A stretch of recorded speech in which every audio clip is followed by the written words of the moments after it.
할렐루야. 아멘. 오늘도 성령 하나님께서 우리 153 교회 또 여러분 가운데 함께 계시는 줄로 믿습니다. 오늘 부활주일입니다. 부활주일은 우리 기독교에서 아주 가장 중요한 명절이라고 해야 되나요? 절기 중에 하나라고 할 수 있습니다. 오늘 이 시간은 먼저 그 부활의 영광을 체험했던 한 사람의 얘기로 시작을 할까요? 18세기 영국의 목사님이셨던 요한 웨슬리 목사님, 감리교의 창시자시고 많은 일들을 또 많은 기적과 이적을 또 복음 사역을 위해서 힘썼던 대단한 인물 중에 한 사람입니다. 그분이 처음부터 그렇게 대단한 인물은 아니었어요. 그분이 목사 안수를 받고 또 이제 선교사로 영국에서 미국으로 선교사로 파송된 후에도 여전히 무기력한 모습으로 그는 사역을 감당했었습니다. 근데 뜻하지 않게 그러니까 신앙의 전환점을 맞이하는 그런 사건을 만나게 돼요. 그것은 배 안에서였어요. 그는 이제 영국에서 대서양을 건너서 미국의 선교사로 파송을 받아서 가는 상황이었어요. 그 당시 뭐 영국의 복음이 이제 미국 신대륙에서 신대륙으로 복음이 전해지는 그런 상황 속에서 여러 선교사들이 미국으로 영국 선교사들이 파송되고 있는 그런 상황인데요. 그 대서양 한 바다 가운데 큰 폭풍을 만난 거예요. 얼마나 큰 폭풍인지 두려워서 정말 견딜 수 없어 했습니다. 이제 여기서 끝나나 보다 떨고 있는데 저 한편에서 모라비안 교도, 그들이 나중에 이제 감리교의 창시가 되는 그런 교파 중에 하나인데요. 26명 가량이 모여서 막 찬양하면서 예배를 드리고 있는 거예요. 기도하면서. 그래서 요한 웨슬리 목사님 큰 충격을 받았어요. 아니 이 풍랑 앞에서 어떻게 저렇게 평안하게 찬양하면서 기도할 수 있는가? 그래서 그들 중에 한 사람에게 요한 웨슬리 목사님이 물어봤어요. 당신 이 폭풍 무섭지 않아요? 이 파도가 이제 배를 집어삼킬 것 같은데 무섭지 않아요? 물어보니까 그런 별거 아니라는 듯이 아무렇지도 않다는지 뭐가 무섭습니까? 주님이 살아계시는데 주님이 살아계시는데 그 말 한마디가 요한 웨슬리 가슴에 팍 박히기 시작했어요. 주님이 살아계시지. 주님이 살아계시지. 그 후에 웨슬리는 요 모라비안 교도의 지도 목사라고 할 수 있는 피터 빌러 목사님을 만나서 신앙에 많은 이제 도움을 얻게 되고 큰 변화를 그 후에 경험하게 됩니다. 그러면서 그는 살아계신 하나님과 동행하면서 그런 많은 일들을 감당하게 됩니다. 그렇습니다. 주님이 살아계시는데 뭐가 무섭소? 주님이 살아계신데 뭐가 무섭소? 살아계신 주님께서 우리와 함께 계신다는 그 사실이 확실하다면 우리가 뭘 두려워하겠습니까? 이 부활이 신앙이 확실하다면 뭐가 두렵겠습니까? 왜 우리는 현실의 문제 앞에서 두려워 떨까요? 그것은요, 우리 함께 하시는 부활의 주님을 믿지 못하기 때문이에요. 오늘 이 부활 주일을 맞이해서 부활의 주님은요, 십자가에 죽었다가 다시 살아나신 그 사건만을 단순히 기념하는 그런 날이 아니에요. 그것은 더 나아가서 부활주일은 예수님의 부활을 되새기면서 그 부활이 나의 부활임을 믿으라는 거예요. 죽었는 듯한 나의 삶 속에 부활의 역사를 소망하라는 것이 부활주일의 의미예요. 아니, 부활 그러면 예수님께서 십자가에 죽었다가 다시 살아나신 나를 기념한다라고 얘기를 합니다. 그러나 부활이 예수님을 부활 사건 정도로만 알아서는 안 됩니다. 예수님께서 부활하셨다. 그럼 그 부활 사건이 나와 무슨 연관이 있는가라는 거예요. 2000년 전에 저 갈보리 언덕에서 팔레스타인에서 예수님이 십자가에 죽으셨어. 근데 그게 나와 무슨 연관이 있는가? 무슨 연관이 있는가 하는 거예요. 우리 두 가지로 그 관계를 말씀 속에서 볼 수 있는데요. 하나는 예수님이 부활하신 것처럼 나도 장차 주님의 재림날 새 몸으로 부활하게 된다라는 사실 하나예요. 또 두 번째로는요. 부활하신 예수님께서 성령으로 언제나 지금 이곳에서 나와 함께 하신다는 그 사실이에요. 우리가 첫 번째 사실은요. 쉽게 믿을 수 있어요. 죽으면 천국 가겠지. 죽으면 내가 주님이 예배하신 그곳으로 새 몸을 입어서 내가 가겠지. 우리가 믿기는 쉬워요. 문제는요, 부활하신 예수님께서 지금 내 삶 가운데 함께 하신다. 사망 권세를 이기시고 주님께서 부활하셨던 것처럼 내 삶 속에서 그 주님이 함께 하신다는 사실을 믿기는 참 어려워요. 오늘 본문에 보시면요, 우리 제자들의 모습 속에서 그들이 변화된 과정을 통해서 그들이 함께 하시는 주님에 대한 확신을 가졌던 그들의 모습을 우리가 본문에서 볼 수 있어요. 우리가 본문은요, 부활하신 후에 이제 예수님께서 맨 처음 제자들에게 나타나신 사건을 이제 기록하고 있는데요. 그럼 제자들 입장에서는요, 죽어서 장례식까지 치렀던 사람이 어느 날 살아서 자신 앞에 나타날 것이다. 이건요, 상상도 할 수 없는 일이에요. 상상도 불가능한 얘기예요. 그래서 예수님이 부활하신 후에도 40일 동안 계속 제자들에게 나타나셔서 함께 하시면서 자신이 부활을 확신시켜주고 또 말씀을 통해서 구약의 예언의 말씀을 통해서 제자들에게 이렇게 구약에 예언했는데 그 말씀이 오늘 나에게 이루어졌다라고 계속 가르쳐줘요. 그래서 오늘 본문 44절에서 47절에 보시면요, 예수님이 부활하신 것이 어느 날 뜬금없이 이루어진 일이 아니라는 거예요. 예수님께서 이전에도 수없이 말씀하시고 구약에서 약속하셨던 그대로 이루어진 것이다 라고 기록하고 있어요. 그래서 44절에서 제가 한번 보시면 이렇게 기록됐죠. 또 이르시되 내가 너희와 함께 있을 때 너희에게 말한 바 곧 모세의 율법과 선자의 글과 시편에 나를 가르쳐 기록된 모든 것이 이루어져야 하리라 한 말이 이것이 하시고, 이에 그들이 마음을 열어 성경을 깨닫게 하시고 또 이르시되 이같이 그리스도가 고난을 받고 지 3일에 죽은 자 가운데서 살아날 것과 또 그의 이름으로 죄사함을 받게 하여 하는 회개가 예루살렘에서 시작하여 모든 족속에게 전파될 것이라 기록되었다라고 기록하고 있어요. 이후 성령을 받아서 이제 제자들에게 십자가의 부활과 복음을 증거할 것을 말씀해 주고 있는 것을 볼 수 있어요.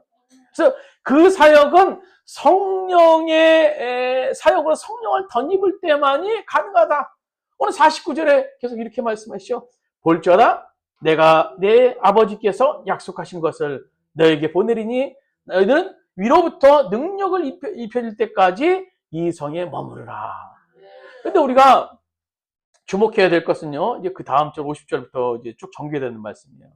예수님께서 이렇게 말씀하시고 50절에 보면 이렇게 기록하고 있죠. 예수께서 그들을 데리고 베다니아 앞까지 나가사 손을 들어 그들에게 축복하시더니, 축복하실 때 그들을 떠나 하늘로 올라가시니 그들이 그에게 경배하고 큰 기쁨으로 예루살렘에 돌아가 늘 성전에서 하나님을 찬송하니라. 그러니까 이 장면을 우리가 자세히 보면요, 묘사하면 이런 거죠. 예수님께서 승천하시는 장면이에요. 예수님께서 제자들을 이끌고 베다니라는 곳에 가십니다. 그래서 그들의 축복을 기도하시면서 얼마 후에 바로 이어져서, 성경은 바로라고 그러는데, 축복하시자마자 이제 제자들과 작별하게 되는데, 축복하시자마자 그대로 승천하시는 거예요. 그럼 제자들이 그 모습을 바라보면서 경배하게 되고, 그리고 그것을 떠나서 예루살렘으로 갑니다. 근데 놀라운 사실은요, 그 이후에 제자들이 성전에 모여서 예배를 드리기 시작했다라는 거예요. 이제 이 사실이 왜 놀라운가 하면요, 우리 한번 생각해 보세요. 지금 어떤 장면입니까? 예수님과 제자들이 이별하는 장면이에요. 이별하는 장면. 물론 예수님이 십자가에 돌아가셨을 때도 이별하는 거였지만 지금 이별하는 장면이에요. 그렇다면 제자들이 슬퍼하는 마음을 가져야 되는 게 먼저 아니었겠습니까? 또 더 나아가서는요, 앞으로 닥칠 고난에 대해서 제자들이 두려워해야지 정상이에요. 왜 그러냐 하면 당시 종교 지도자들은요, 예수님 메시아라고 얘기하는 그 예수님을 잡아 죽이려고 혈안이 되어 있던 상황이에요. 그래서 예수님을 결국 잡아서 십자가에 못 박고 죽이게 하시지 않으셨습니까? 그런데 예수님께서 부활하셔서 이제 다시 부활하셔서 하늘나라에 승천하셨다, 올라가셨다. 이건요 보통 사실이 아닌 겁니다. 종교 지도자들 입장에서는요 자기들이 말했던 것이 다 흐트러지는 상황이에요. 그렇다고 한다면요 그 부활의 증인들을 가만히 둘 수 없었어요. 어떻게 해서든지 그들의 입을 막아야 되는 상황입니다. 근데 제자들이 그 현장을 목격했어요. 그러니까 제자들을 그냥 놔두면 안 되는 상황이었던 겁니다. 그렇다면요 제자들 입장에서는 그 사실을 몰랐겠습니까? 언제 우리들이 죽을지 모르겠다라는 상을 분명히 알았을 거예요. 그렇다면 도망갔어야죠. 예수님처럼 자기도 정말 십자가에 못 박히든지 처형받을 거라는 사실을 제자들이 분명히 알고 있었어요. 근데 예수님이 그들을 남겨주고 떠나는 홀쭉 올라가는 그 상황에서 제자들이 도망간 것이 아니라 보면요 성경은 오히려 기뻐했다. 참 상식적으로 이해하기 힘든 상황이에요. 예수님이 하늘에 올라가시는데 어떻게 제자들이 50일이라면 큰 기쁨으로 그들이 예수님께 경배하고 큰 기쁨을 가졌다라는 거예요. 이유가 난 예수님 소나기에서 정말 못 살게 울었던 예수님 소나기에서 벗어나게 돼서 기뻐서 그랬을까요?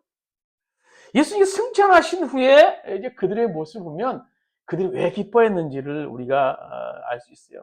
그래서 53절 우리가 보면요. 그들이 예수님이 승천하신 후에 늘 성전에 예루살렘에 모여서 하나님을 찬송했다라고 기록하고 있습니다. 정상적인 사람이면요. 사실 53절은 이렇게 써야 되지 않겠습니까? 제자들은 예수님께 승천하신 후에 각자 살 길을 찾아서 도망쳤다. 그게 맞아요. 53절. 원래 사실이라면요. 그런데 이 종교 지도자들이 있는 예루살렘의 제자들이 다 찾아간 거예요. 그 성전에 있는 곳에 가만히 있어도 잡혀 죽을까 말까 했는데 종교자들이 득실거리는 예루살렘에 다시 가서 어떻게 합니까? 찬송하고 예배를 드렸다는 겁니다. 나 여기 있어. 부활의 증인 나 여기 있어.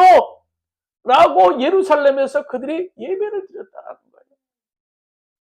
이전에 제자들이 원래 모습은 어떤 모습입니까?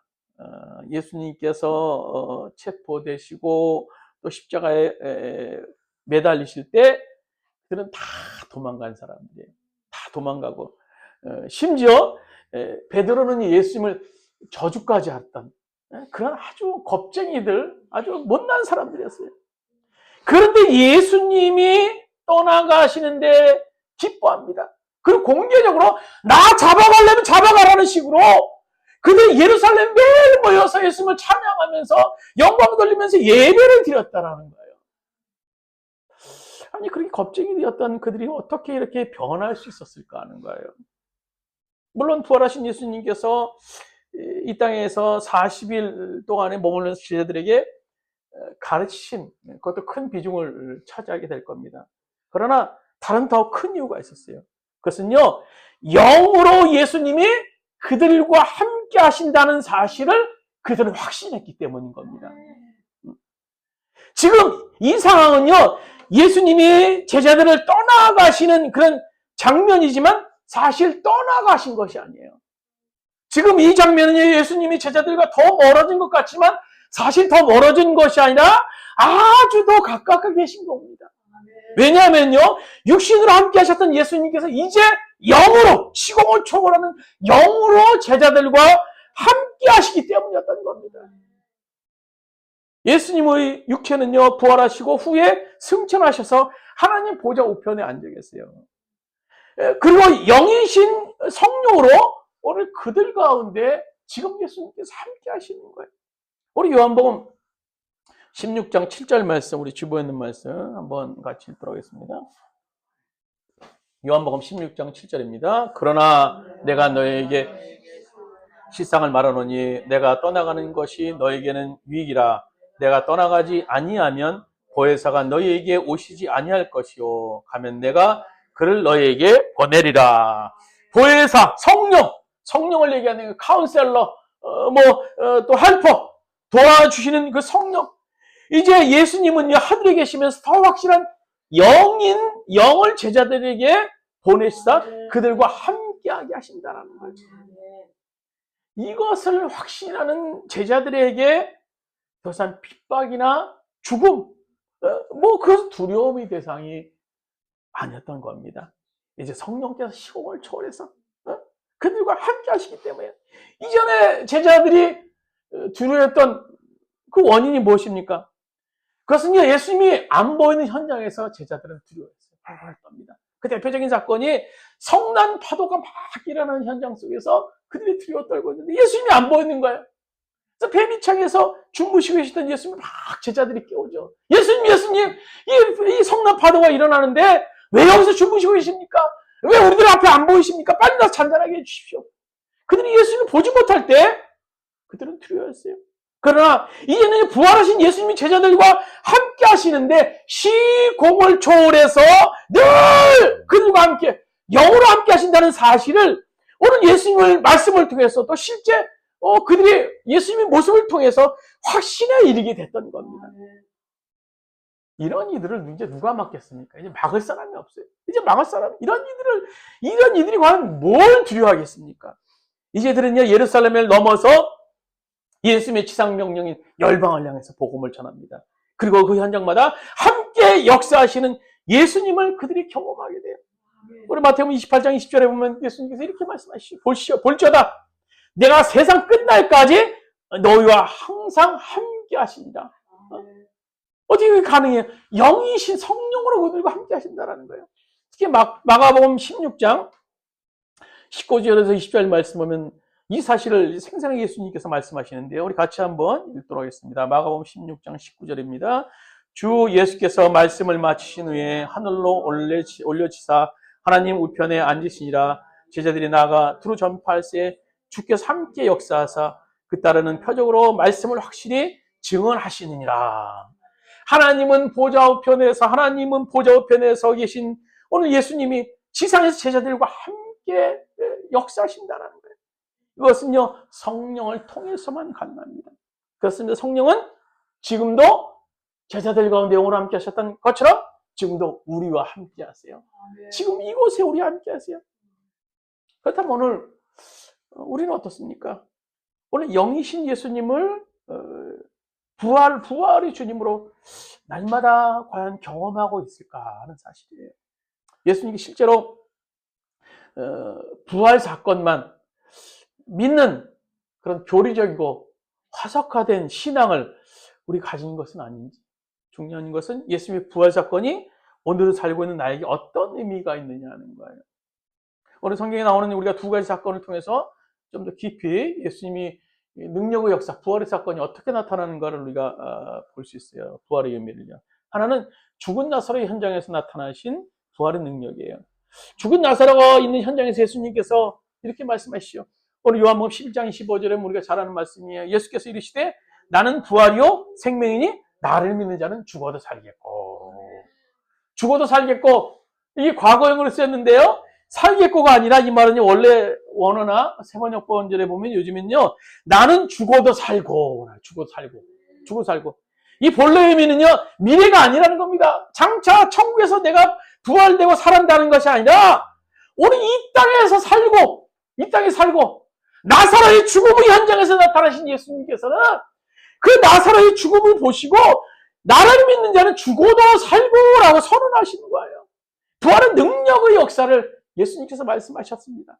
그런데 그 현장 속에 있었던 마르다라는 누이는요, 오늘 우리와 똑같은 모습을 가지고 있어요. 예수님, 미래에 우리 오라비 나사로가 살겠죠. 지금 죽었잖아요. 내가 나사로 오라비가 이후에 살 것을 저는 믿어요. 살겠을 믿어요. 그러나 지금은 죽음입니다. 마지막 날 다시 살아날 줄 압니다. 마르다는요, 지금 그 오라비의 죽음의 현장에서 생명으로 역사하실 그 주님, 부활의 능력의 그 주님을 신뢰하지 못했다는 겁니다. 이 마르다의 죽어있는 듯한 모습은요, 오늘 우리의 삶을 생명으로 역사하실 그 주님을 신뢰하지 못하는 우리들의 모습과 동일해요. 예수님 그건 안 되잖아요. 불가능하잖아요. 그 어떻게 해요? 끝났잖아요. 어떻게 그게 가능해요? 오늘 말하다 교리적으로, 우리가 죽으면 천국 가겠죠? 지금은 끝났어요. 우리 오라비 죽었어요. 끝났어요. 오늘 우리들의 모습과 너무나 동일합니다. 그 절망의 현장 속에서, 마지막이라는 현장 속에서 역사하실 그 주님을 신뢰하지 못하는 그 모습. 그러나 주님께서는 그 현장 속에서 오늘로 부활의 능력을 역사하시사 나사로를 살리는 그런 일을 행하시는 것을 우리가 볼 수 있어요. 또 하나의 사건을 통해서 우리가 부활의 의미를 볼 수 있는 것은요, 예루살렘 성에 임한 부활의 능력이 역사예요. 예레미야 애가서에 보시면요, 이스라엘의 멸망, 바벨론의 침략으로 인해서 이스라엘이 폐허가 됐습니다. 그 오랜 기간 동안, 한 3년 동안 예루살렘 성 앞에서 이를 갈리고 있었던 바벨론의 그 군인들은요, 예루살렘을 침략하기 위해서 명령이 떨어지자마자 예루살렘을 아주 도시를 초토화시켜버려. 그냥 뭐 침략하는 정도가 아니라 아주 다 불살라버리고, 다 죽여버리고, 다 없애버려요. 이 예루살렘은 끝이었어요. 아무것도 없는 상황이에요. 그러니까 그 상황을 바라보고 있었던 에레미야 선지자는 너무 슬퍼했던 겁니다. 예루살렘 그 성전에서 가서 보니까요, 그 현장에 대해서 아주 잘 기록한 그런 얘기가 하나가 있어요. 여기저기서 막 우는 애기들이 있는데 한 애기가 막 젖을 빨아먹는 거예요. 보니까 죽은 엄마 젖을 막 빨아먹는데 젖이 안 나오고 피가 나와요. 피가 나오는데 그 아이의 그 모습을 바라보면서 에레미야 선지는요, 어디서부터 막 손을 써야 되는지, 그렇게 자신이 하나님 말씀에 불순종하지 말고 순종하라, 바벨론에 항복하라 얘기를 했지만 그 말을 거역했을 때 그 정말 수습할 수 없었던 정말 죽음의 현장 속에서 에레미야 선지자는 눈물을 흘립니다. 그래서 계속 에레미야 선지자는 울어요. 이제 끝인가 보다. 이제 예루살렘은 끝인가 보다. 이제 이스라엘이 끝인가 보다. 그래서 에레미야 애가 2장 11절 하면 그 처자람에 대해서 이렇게 말해요.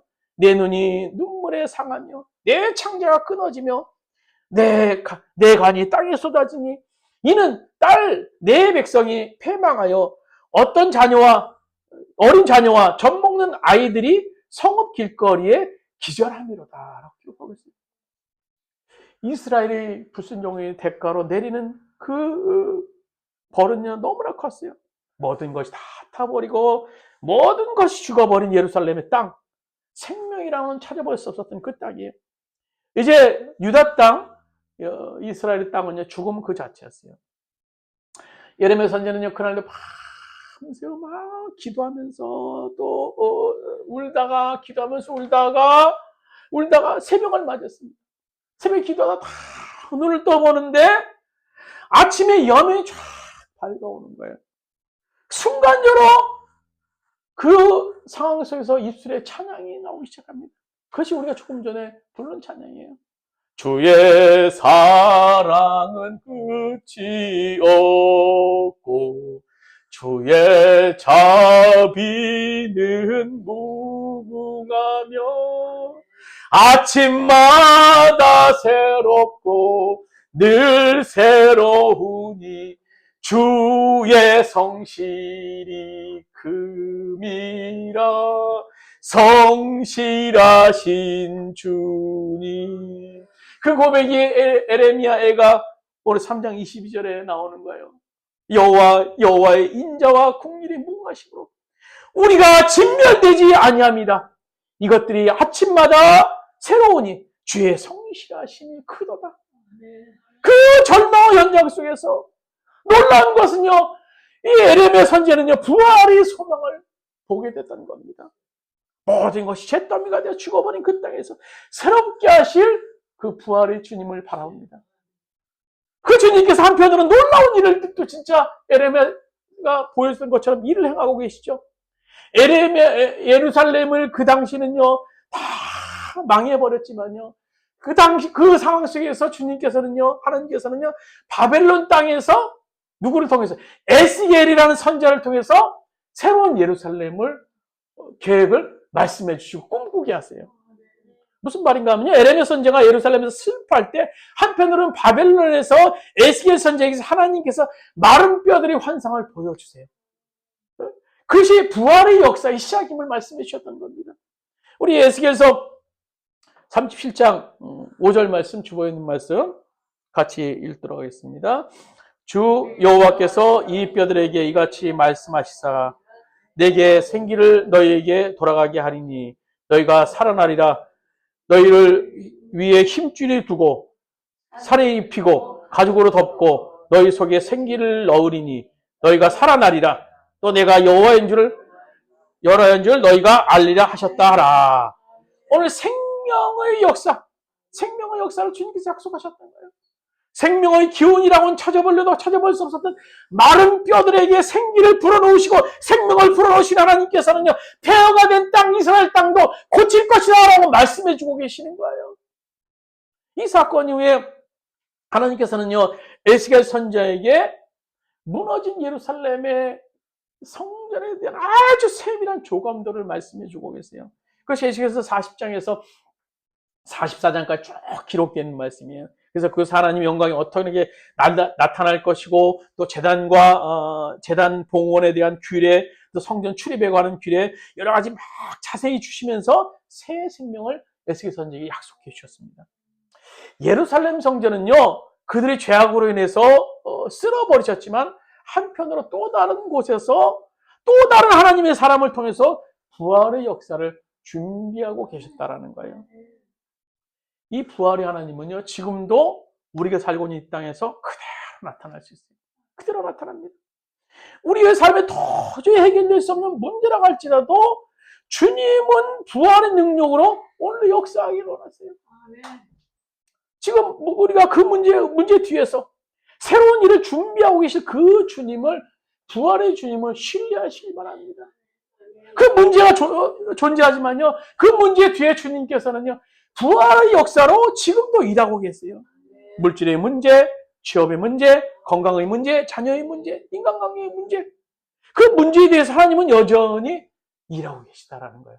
어떤 하나님으로? 부활의 하나님으로 지금도 일하고 계시다라는 겁니다. 오늘 부활의 아침 우리가 이 사실을 확신할 수 있어야 되는 겁니다. 말씀을 마치도록 하겠습니다. 오늘 우리가 부활주일을 맞이해서 우리의 신앙을 한번 우리가 점검해보는 그런 시간 되길 바랍니다. 나는 정말 부활의 신앙을 정말 가지고 살고 있는가?